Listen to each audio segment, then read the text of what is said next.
दोस्तों, आपका स्वागत है हमारे YouTube चैनल B2 लाइफ मस्ती में। अगर आपको हमारी ये कहानी पसंद आए तो वीडियो को लाइक, शेयर और चैनल को सब्सक्राइब करें और कमेंट कर हमें जरूर बताएं आपको हमारी ये कहानी कैसी लगी। धन्यवाद।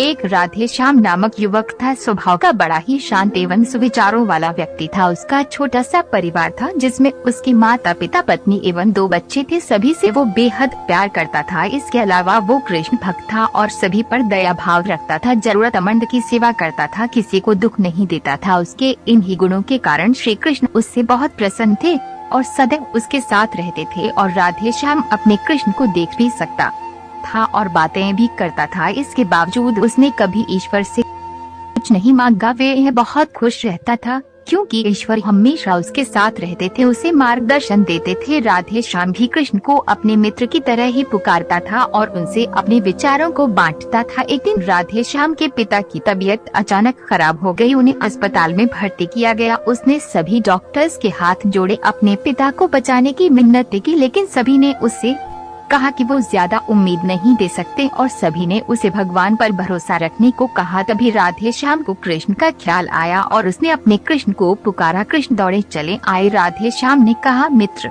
तुम तो भगवान हो, मेरे पिता को बचा लो। कृष्ण ने कहा, मित्र, ये मेरे हाथों में नहीं है। अगर मृत्यु का समय होगा तो होना तय है। इस पर राधे श्याम नाराज हो गया और कृष्ण से लड़ने लगा। गुस्से में उन्हें कोसने लगा। भगवान ने भी उसे बहुत समझाया पर उसने एक न सुनी। भगवान कृष्ण ने उससे कहा, मित्र, मैं तुम्हारी मदद कर सकता हूँ, लेकिन इसके लिए तुम्हें एक कार्य करना होगा। राधे श्याम ने तुरंत पूछा, कैसा कार्य?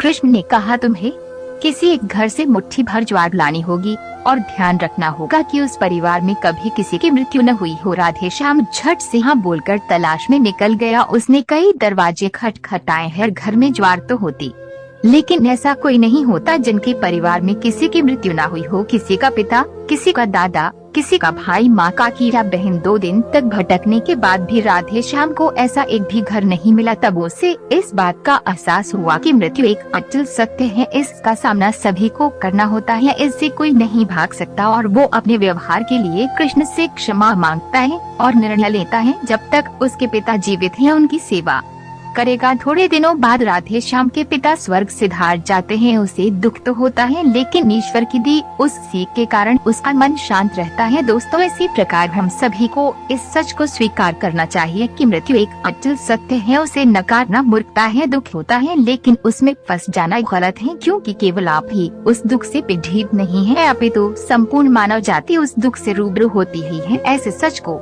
स्वीकार कर आगे बढ़ना ही जीवन है। कई बार हम अपने किसी खास के चले जाने से इतने बेबस हो जाते हैं कि सामने खड़ा जीवन और उससे जुड़े लोग हमें दिखाई ही नहीं पड़ते। ऐसे अंधकार से निकलना मुश्किल हो जाता है। जो मनुष्य मृत्यु के सत्य को स्वीकार कर लेता है उसका जीवन भार विहीन हो जाता है और उसे कभी कोई कष्ट तोड़ नहीं सकता। वो जीवन के हर क्षेत्र में आगे बढ़ता जाता है। दोस्तों, अगर आपको हमारी ये कहानी पसंद आई हो तो वीडियो को लाइक, शेयर और चैनल को सब्सक्राइब करें और कमेंट कर हमें जरूर बताएं आपको कहानी कैसी लगी। फिर मिलते हैं एक और इंटरेस्टिंग कहानी के साथ। तब तक आप चैनल में मौजूद और कहानियों को सुने। धन्यवाद।